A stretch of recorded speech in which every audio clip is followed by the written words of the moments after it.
بسم اللہ الرحمن الرحیم۔ عن انس بن مالک قال ان اليہود كانوا اذا حاضت المرأة فيهم لم يواكلوها ولم يجامعوهن في البيوت۔ مسلم کی روایت ہے اور مفصل روایت ہے، اس کے ابتدائی کلمات میں نے پڑھے ہیں، اس کا رقم یہاں 545 ہے۔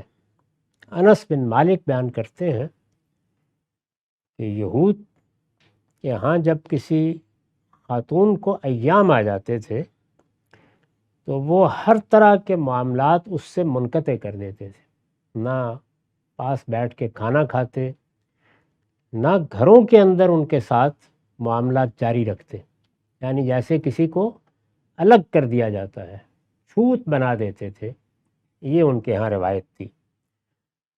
فسال اصحاب النبی صلی اللہ علیہ وسلم النبی صلی اللہ علیہ وسلم فانزل اللہ تعالی ویسألونک عن المحیض۔ وہ بیان کرتے ہیں کہ رسول اللہ کے صحابہ نے آپ سے اس معاملے میں سوالات کیے، چنانچہ سورہ بقرہ کی آیت 222 میں اللہ تعالیٰ نے اس کا جواب دیا، تو اس آیت کا انہوں نے حوالہ دیا ہے۔ وہ آیت شروع ہی ان الفاظ سے ہوتی ہے کہ وَيَسْأَلُونَكَ عَنِ الْمَحِيضِ، یہ لوگ آپ سے ایام کے بارے میں پوچھتے ہیں۔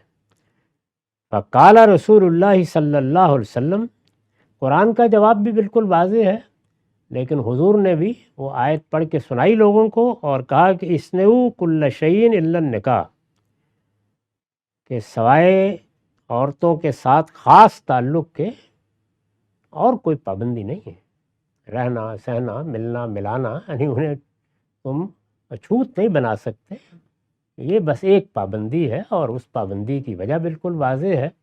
ہمارے دین کی بنیاد بدن کی طہارت پر رکھی گئی ہے، چنانچہ اللہ تعالیٰ سے متعلق جتنے معاملات ہیں یا اسی طرح سے عام زندگی کے معاملات میں بھی صفائی، نظافت، پاکیزگی، طہارت دین کا جزو ہے، اس کا ہر لحاظ سے اہتمام کرنا چاہیے۔ تو اس میں بھی ہمیں یہ ہدایت کی گئی ہے کہ ہم میاں بیوی کا تعلق عورتوں کے ساتھ اس صورتحال میں قائم نہیں کر سکتے، یہ طہارت کے خلاف ہے۔ اسی کو سامنے رکھ کر بچوں کے ختنے کی ہدایت کی گئی ہے، اسی کو سامنے رکھ کر وہ 5 چیزیں بیان کی گئی ہیں جس کا اہتمام ہر مسلمان اپنی زندگی میں کرتا ہے، ان کو ہم کئی بار بیان کر چکے ہیں۔ تو اصنعوا کل شیء الا النکاح، فرمایا کہ پابندی صرف اس تعلق کی ہے، اس کے علاوہ کوئی پابندی نہیں ہے۔ رہنے سہنے ملنے ملانے میں اس طرح کا رویہ اختیار مت کرو۔ فبلغ ذلک الیہود، اب یہود کو بھی وہیں رہتے تھے مدینے میں، تو یہ بات پہنچی کہ ہمارے ہاں کی روایت تو انہوں نے اڑا کے رکھ دی، یہ کیا کیا ہے۔ جو مذہبی لوگ ہوتے ہیں انہوں نے جو اپنے لیے اسر و اغلال تیار کر لی، قرآن نے اس کو اسر و اغلال کہا ہے، بڑی خوبصورت تعبیر ہے، یعنی فقہا حضرات باتوں کو کہیں سے کہیں پہنچا دیتے ہیں اور اس کے نتیجے میں شریعت نہیں رہتی، وہ گلے کا توق اور پاؤں کی بیڑیاں بن جاتی ہیں۔ تو یہ قرآن نے الفاظ استعمال کیے ہیں اور پیشین گوئی کی تھی کہ جب ہمارا آخری پیغمبر آئے گا تو یضع عنہم الاسر والاغلال التی کانت علیہم، تو یہ جو مذہبی لوگوں نے ان کے گلے میں توق ڈالے ہوئے ہیں اپنی طرف سے شریعت بنا کر اور بیڑیاں ڈالی ہوئی ہیں، وہ ان کو کاٹ ڈالے گا، ختم کر دے گا۔ تو ایسا ہی ہوا۔ چنانچہ رسالت مآب صلی اللہ علیہ وسلم سے جب یہ پوچھا گیا تو آپ نے قرآن مجید کی ہدایت کے مطابق لوگوں کو بتا دیا کہ اللہ تعالیٰ نے یہ پابندیاں نہیں لگائی، یہ سب پابندیاں تب آزاد ہیں ان کی، انہوں نے خود پیدا کر لی ہیں، اس کی کوئی حقیقت نہیں ہے۔ جو کچھ تم کرنا چاہتے ہو کرو، بس مرد و عورت کا تعلق قائم نہیں ہوگا۔ تو ان تک یہ بات پہنچی۔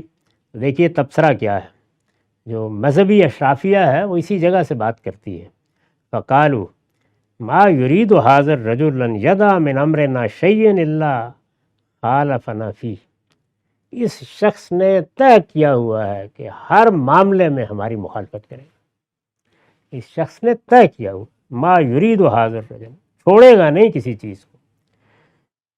یہ ان کی طرف سے تبصرہ مذہبی لوگوں کی طرف سے، جو اس وقت کی مذہبی اشرافیہ تھی، انہوں نے کہا کہ یہ تو دیکھیے یہ وہی کام انہوں نے شروع کر دیا۔ فجاء اسید ابن حذیر و عباد ابن بشر، یہ دو انصار کے بڑے رہنما ہیں، جس طرح سعد بن عبادہ ہیں، سعد بن معاذ ہیں، اسی طرح اسید بن حذیر ہیں، عباد بن بشر ہیں، بڑے لوگوں میں سے ہیں۔ یہ دونوں رسول اللہ کی خدمت میں آئے ہیں۔ فقالا یا رسول اللہ ان الیہود تقول کذا و کذا، یا رسول اللہ یہودی تو اس بات پر ایسے ایسے تبصرہ کرتے ہیں، یعنی وہ چونکہ ان کے علاقوں کے قریب رہتے تھے، انہوں نے کہا کہ یہ کہہ رہے ہیں۔ جب یہ بات ان تک پہنچی ہے تو انہوں نے یہ فرمایا ہے افلا نجامعہن، تو پھر کیا ہم کوئی تعلق نہ رکھیں؟ ظاہر ہے کہ یہ بات نہیں ہونی چاہیے تھی۔ جب اللہ تعالیٰ نے بات واضح کر دی، حضور نے فرما دیا، تو پھر کوئی مسلمان کیوں کرے؟ لیکن ظاہر ہے کہ لوگوں پر اثرات ہوتے ہیں، جو پہلے سے مذہبیت موجود ہوتی ہے کسی معاشرے میں، اس کا بڑا گہرا اثر ہوتا ہے، آسانی کے ساتھ لوگ اس کو چھوڑنے کے لیے تیار نہیں ہوتے۔ تو ان لوگوں نے آ کے پوچھا کہ وہ اس طرح کی باتیں کر رہے ہیں تو کیا کچھ لحاظ نہیں کرنا چاہیے کہ اس میں ہم بھی ان کے ساتھ معاملہ کر ہی لیں؟ فتغیر وجہ رسول اللہ، رسول اللہ کے چہرے کا رنگ بالکل تبدیل ہو گیا۔ حتی ظننا ان قد وجد علیہما، یہاں تک کہ دونوں کو یہ گمان ہوا کہ رسول اللہ سخت ناراض ہو گئے، یعنی یہ پسند نہیں آئی آپ کو بات تو تھی ایسی کہ پسند نہ آئے، لیکن عام طور پر آپ کو اظہار نہیں کرتے تھے، یعنی چہرے کے رنگ سے انہوں نے اندازہ کیا کہ آپ کو یہ بات بہت بری محسوس ہوئی ہے۔ فخرجا، تو انہوں نے بات بڑھائی نہیں، پھر دونوں مجلس سے اجازت لے کے چلے گئے۔ فاستقبلتہما ہدیۃ من لبن الی النبی صلی اللہ علیہ وسلم، ابھی وہ نکلے ہی تھے کہ رسول اللہ کی خدمت میں آ کر کسی نے دودھ کا ہدیہ پیش کیا۔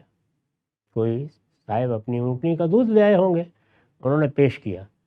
حضور نے بھی محسوس کر لیا کہ میرے چہرے کا رنگ متغیر دیکھ کر یہ چلے گئے ہیں اور خیال کرتے ہوں گے کہ میں نے بہت برا محسوس کیا ہے، یعنی آپ کو بھی یہ بات محسوس ہوئی۔ تو آپ نے کیا کیا کہ وہ جو دودھ کا ہدیہ آپ کے پاس آیا تھا وہ ان کے پیچھے ان کے لیے بھجوا دیا۔ یہ رسالت مآب صلی اللہ علیہ وسلم کی کریم النفسی محبت، اس کے بہت واقعات ہیں، یعنی ظاہر ہے کہ آپ نے برا تو محسوس کیا، لیکن پھر خیال ہوا کہ ان لوگوں کی تعلیف قلب ہونی چاہیے۔ فَأَرْسَلَ فِي آثَارِهِمَا فَسَقَاهُمَا، وہ کسی شخص کو بھیجا کہ ان کے پیچھے جاؤ اور ان کو دودھ پلاؤ جا کے۔ فَعَرِفَ أَنَّهُ لَمْ يَجِدْ لَهِمَا، تو وہ خوش ہو گئے کہ نہیں، حضور اتنے ناراض نہیں ہوئے، بات ٹھیک ہو گئی ہے۔ میں نے عرض کیا تھا کہ یہ مسلم کی روایت ہے، تو اس سے یہ معلوم ہوتا ہے کہ جب یہ حکم دیا گیا تو پس منظر کیا تھا، قرآن نے وضاحت کی، تو رسالت مآب صلی اللہ علیہ وسلم نے اس کو کس طرح لوگوں تک پہنچایا۔ جب وہ بات پہنچی تو چونکہ پہلے سے موجود مذہبی روایت کے بالکل خلاف تھی، کیونکہ مذہبی لوگ اس پہ اکتفا نہیں کرتے کہ وہ یہ کہیں کہ چلے یہ یوں نہ کریں تو اچھا ہے، نہیں، وہ اچھا ہے پھر واجب اور فرض میں تبدیل ہو گیا ہوتا ہے، اور اگر کسی معاملے میں کچھ ادنا سی ناپسندیدگی ہو تو وہ حرام مطلق بن چکی ہوتی ہے۔ یہ صورتحال ہو تو اس میں بڑا مشکل ہو جاتا ہے کہ صحیح بات بتائی جائے۔ جب بتائی گئی تو اس طرح کے تبصرے بھی ہوئے تو پھر آ کے لوگوں نے اس کو بیان بھی کیا، اور اس سے یہ بھی معلوم ہوا کہ لوگوں پر بھی اثر ہو جاتا ہے، یعنی وہ سنتے ہیں تو انہیں بھی محسوس ہوتا ہے یہ بھی اللہ کے ماننے والے ہیں، نبیوں کی امت ہے، کہیں ہم مارے ہی نہ جائیں، یہ صورتحال ہو جاتی ہے۔